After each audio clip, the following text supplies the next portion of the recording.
안녕하세요, 한수아입니다. 한번 잘 배워서 평생 두고두고 활용하는 파워포인트, 어느새 마지막 시간입니다. 이번 영상에서는 지금까지 배웠던 것들을 복습하는 차원에서 새 파워포인트 문서를 작성할 때 어떤 단계로 처음 세팅하시면 좋을지, 그리고 파워포인트 작업을 마무리할 때 꼭 체크하셔야 될 것이 무엇인지 한번 살펴보도록 하겠습니다. 새로운 PPT 문서를 만들기 위해 파워포인트를 열면 하얀 백지에 제목과 부제목, 입력란만 덩그러니 놓여있는 것을 볼 수 있습니다. 막상 일을 하려 하면 어디서부터 시작할지 막막합니다. 천리길도 한 걸음부터를 아는데 어떻게 그 한 걸음을 떼어야 효율적으로 작업을 이어갈 수 있을지 고민이 됩니다. 그러다 이내 일단 하지 뭐 하며 제목 텍스트 칸에 냅다 내용을 작성해 나갑니다. 스톱! 지금부터는 백지에서 새 문서를 만드신다면 다음 프로세스에 따라 작업 환경을 세팅하시길 권합니다.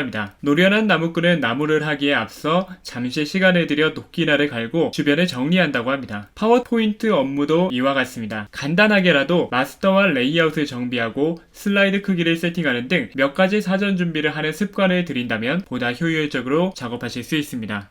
1단계는 새 문서의 제목, 부제목을 삭제하는 것입니다. 새 문서를 열었을 때 기본적으로 삽입되어 있는 제목란과 부제목 입력란을 삭제해주세요. 이 둘은 일반적인 텍스트 상자가 아닙니다. 마스터의 레이아웃 영역과 연동되어 있습니다. 마스터에 대한 이해가 깊지 않다면 삭제하고 텍스트 상자를 새로 따로 삽입하는 것이 깔끔합니다. 두 번째로 슬라이드 크기를 설정합니다. 개체를 배치하신 후 슬라이드 크기를 변경하면 각 개체의 크기와 위치가 틀어집니다. 따라서 이를 다시 정리해줘야 하는 수고가 됩니다. 이런 비효율을 방지하기 위해 슬라이드 크기 변경은 필히 작업 시작 시점에 하시길 바랍니다. 슬라이드 크기 변경하시는 건 전부 다 기억하시죠? 리본 메뉴 디자인 탭에서 슬라이드 크기를 찾으시면 됩니다. 파워포인트 2010 같은 경우는 여기에 있습니다. 페이지 설정이라는 이름으로 있습니다. 다음으로 마스터 영역에서 레이아웃을 정비합니다. 리본 메뉴에서 보기 탭을 클릭하신 후 슬라이드 마스터라는 아이콘을 클릭하세요. 그러면 슬라이드의 기본 구조와 서식을 설정할 수 있는 슬라이드 마스터 영역이 나타납니다. 슬라이드 마스터에서 할 일은 두 가지입니다. 첫째로 불필요한 레이아웃을 삭제합니다. 둘째, 필요한 레이아웃을 새로이 세팅합니다. 레이아웃은 말 그대로 주요 서식입니다. 각 페이지의 목적에 따라 개체가 배치될 위치를 미리 지정하거나 작업창, 즉 슬라이드 영역에서 선택되면 안 될 개체 등을 위치시킵니다. 로고나 장식용 패턴 같은 것들이요. 필요한 레이아웃을 설정하는 과정을 통해 나만의 PPT 템플릿이 만들어집니다. 새 문서를 여신 다음에 보기 탭을 누르고 슬라이드 마스터를 클릭하시면 이렇게 들어갈 수 있는데요. 같이 한번 살펴보면요. 필요 없는 기본 레이아웃, 여기에 있는 레이아웃 페이지들을 삭제하는 것입니다. 가장 상단에 위치한 이 페이지가 마스터 영역인데요. 이 마스터 영역에 있는 모든 개체들을 삭제를 해주시고 백지로 만들어주시는 편이 낫습니다. 이렇게 지우시더라도 필요에 따라 마스터 레이아웃이라는 기능을 클릭하셔서 다시 삽입을 하실 수도 있습니다. 마스터 영역에 배치하는 개체들은 그 하위의 요소인 레이아웃이나 작업 화면에 전부 다 영향을 미치기 때문에 가급적 마스터 영역은 백지로 비워두시는 편이 낫습니다. 이어서 첫 번째 레이아웃에 있는 본문 틀들도 쭉 드래그를 하셔서 삭제해 주시는 것이 좋습니다. 다음으로 첫 번째 레이아웃을 제외한 나머지 레이아웃을 쭉 선택을 하셔서 삭제해 주시기 바랍니다. 그러면 이렇게 백지와 백지 하나씩 남게 되죠. 그 다음에 하시는 작업이 필요한 레이아웃을 세팅하는 것입니다. 남겨둔 레이아웃 슬라이드를 필요한 만큼 컨트롤 D 복제 키를 눌러서 복제하신 다음에 대표적인 레이아웃인 표지, 목차, 간지, 본문 등의 내가 필요로 하는 페이지들을 그때그때 세팅을 하시면 됩니다. 각 레이아웃 슬라이드의 목적에 맞춰 배경색이나 장식 요소, 텍스트 위치와 양식 등을 설정하시면 됩니다. 레이아웃 영역에 배치한 텍스트 상자나 이미지 삽입부가 작업 화면, 즉 일반적인 슬라이드 화면에서도 클릭되거나 수정을 할 수 있게 만드시려면 여기 개체틀 기능을 선택하셔서 삽입을 하시면 됩니다.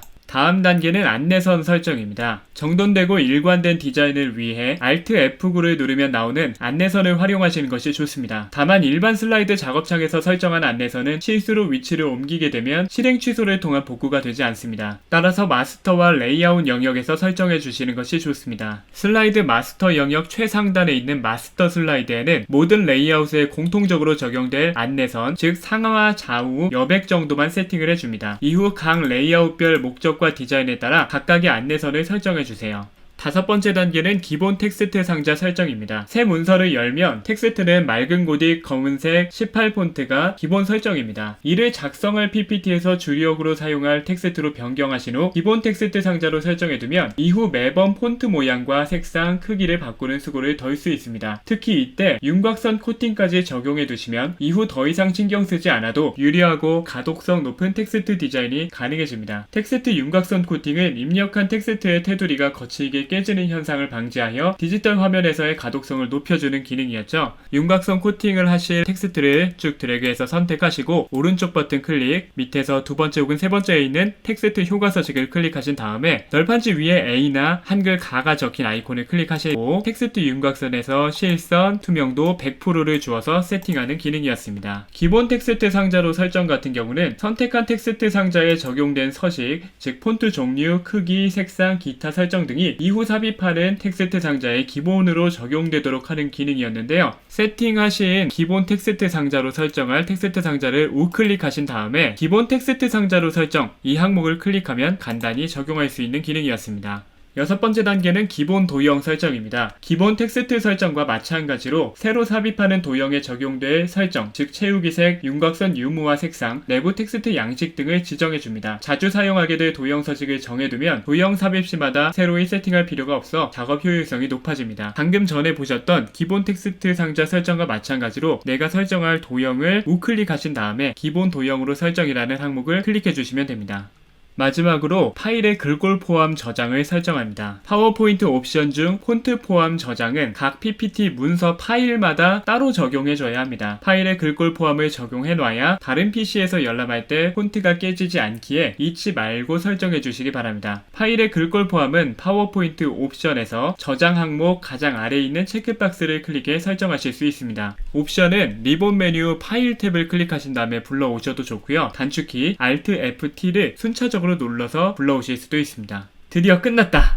PPT 작업이 끝나면 그대로 노트북을 덮고 자리에서 일어나고 싶은 마음이 굴뚝 같을 것입니다. 지금도 그러지 않으세요? 하지만 방방 뛰는 들뜬 마음을 잠시만 가라앉히시기 바랍니다. 종종 설마가 발목 잡고 사람 잡는 경우가 있기 때문입니다. 특히 중요한 보고나 프레젠테이션용 PPT 자료라면 기지개 한번 쭉 펴시고 최소한 다음 몇 가지는 체크해 보시기를 권합니다. 첫 번째로 글꼴 포함 저장 옵션 확인입니다. 방금 직전에 말씀드렸죠? 그런데 여러분들 시작 시점과 작업이 끝나는 시점은 차이가 있기 때문에 한 번 더 체크해 보시는 것이 좋습니다. 공들여 디자인한 PPT 슬라이드인데 폰트가 깨져 개발해지고 줄바꿈까지 다 틀어진다면, 게다가 그 사실을 발표 직전 현장에서 확인했다면 생각만 해도 아찔하기 그지없습니다. 맑은 고딕과 같은 윈도우 OS의 기본 폰트 외에 별도로 다운로드 받은 글꼴을 사용했다면 필히 글꼴 포함 저장 여부를 확인하셔야 됩니다. 또한 만약을 대비하여 글꼴 포함 저장을 했더라도 USB나 메일에 해당 폰트 파일을 담아 준비해 두시는 것이 좋습니다.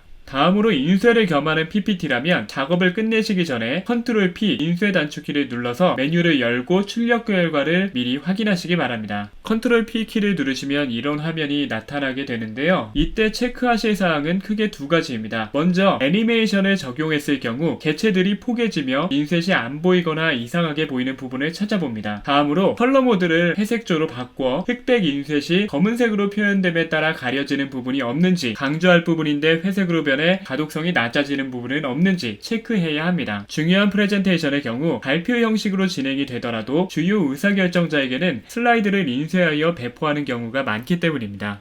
세 번째로 PPT 파일을 메일로 공유하시거나 사내 전자문서 시스템에 업로드해야 한다면 파일 크기를 확인해 보시는 것도 좋습니다. 만약 고해상도 이미지나 영상 사용량이 많아 파일 용량이 크다면 그림 압축이나 미디어 파일 압축 기능을 활용해 용량을 절약할 수 있습니다. 일이 풀리지 않을 때는 별별 일이 다 일어납니다. 예를 들어 프레젠테이션을 해야 하는데 파워포인트 프로그램이 오류를 일으키는 등 있어선 안 될 일이 발생하기도 합니다. 이를 대비하여 PPT 문서를 PDF 파일로 변환해 두는 것은 결코 오버스러움이라고 할 수 없습니다. PPT 문서를 PDF로 저장하려면 다른 이름으로 저장, Ctrl Shift S 키를 눌러서 선택하신 후 파일 형식을 PDF로 설정하시면 됩니다. 이렇게 저장한 PDF 파일은 아크로벳 리더로 불러오시면 Ctrl L 키를 눌러서 불러오시는 전체 화면 모드를 활용해 급한 대로 프레젠테이션 자료로서 활용하실 수 있습니다. 애니메이션이나 화면 전환 효과 등은 작동하지 않지만 프레젠테이션 리모컨을 이용해 페이지를 앞뒤로 넘기는 것이 가능합니다. 또한 현장에서 급히 인쇄를 해야 할 경우 폰트를 재설치하는 번거로움이 줄어드는 등의 이점도 있으니 PDF를 꼭 챙겨두시길 바랍니다.